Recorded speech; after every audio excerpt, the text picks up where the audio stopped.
Bonjour et bienvenue sur ce sommet Alimentation et Santé. Je suis aujourd'hui avec Geneviève Mahin, psychothérapeute et nutrithérapeute. Alors aujourd'hui, Geneviève, merci déjà d'être parmi nous, bienvenue. Merci.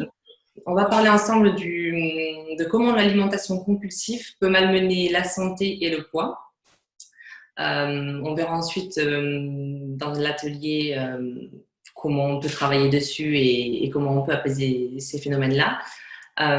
Pour commencer, est-ce que tu veux te présenter un petit peu et nous expliquer comment tu en es arrivé à travailler sur l'alimentation compulsive? Oui, bien sûr. Bonjour à toutes et bonjour à tous. Merci de m'avoir invité, Alexandra, sur ce congrès. C'est vraiment un honneur pour moi. Donc moi, je suis psychothérapeute et nutrithérapeute depuis une dizaine d'années.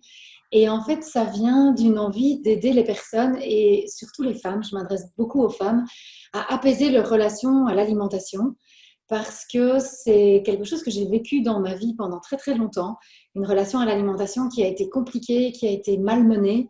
Et une fois que je suis sortie de ça, j'ai eu envie de me former et de mettre mon chemin au service des personnes qui, comme moi, étaient un peu en souffrance avec leur assiette, qui ne savaient pas trop comment manger, quoi manger, et se sentir libres en fait de choisir ce dont elles ont envie. Et donc c'est comme ça que je suis devenue psychothérapeute et nutrithérapeute et que j'accompagne en ligne et en cabinet des personnes qui veulent retrouver leur silhouette, qui veulent être en bonne santé et puis qui surtout veulent apaiser l'alimentation qui peut parfois être compulsive, obsessionnelle et mettre un peu de sérénité dans leur vie. Très bien. Alors, on pourrait peut-être commencer par expliquer un peu ce qu'est l'alimentation compulsive. Qu'est-ce que tu peux nous en dire? Ouais. Alors, la première chose que j'aurais envie de dire avant d'entrer vraiment dans le vif du sujet, c'est que tout ce que je vais partager ici, c'est évidemment mon avis personnel et le résultat en fait de toute une série de consultations et de formations que j'ai suivies. Mais j'invite vraiment chaque participant, chaque participante à choisir ce dont elle a besoin parce que c'est vraiment une histoire intime. En fait, l'histoire avec l'alimentation, ça dépend de tellement de facteurs que ce serait un petit peu fausser les choses de vouloir arriver avec des solutions ou avec des discours qui sont unilatéraux. Donc, j'invite vraiment chaque personne à revenir à soi et à prendre ce que je dis un peu en fonction de ses besoins. Alors, en effet, la première chose que j'aurais envie de faire, c'est de séparer, ou en tout cas de différencier l'alimentation compulsive et l'alimentation émotionnelle. Et souvent, on confond les deux. Quand on parle d'alimentation émotionnelle, très souvent, on va crier « Ouh là là, au secours, c'est dangereux parce que ça peut nous mener n'importe où ». Et en fait, ce n'est pas vraiment ça.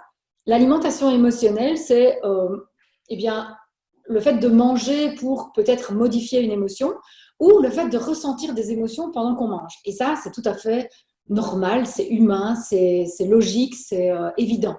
C'est-à-dire que quand on mange, on va éprouver des émotions, des sensations.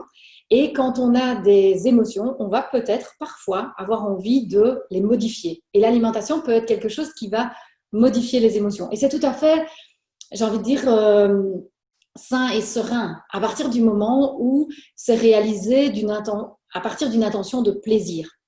Là où ça devient problématique, c'est quand on met sur cette notion de plaisir une notion de culpabilité et de contrôle.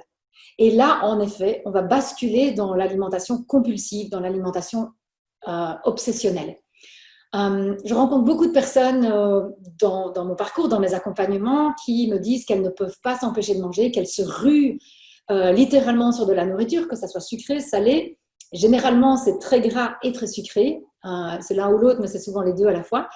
Et elles s'en veulent, elles culpabilisent, elles se disent qu'elles n'ont pas de volonté. Or, l'alimentation, c'est absolument pas une question de volonté.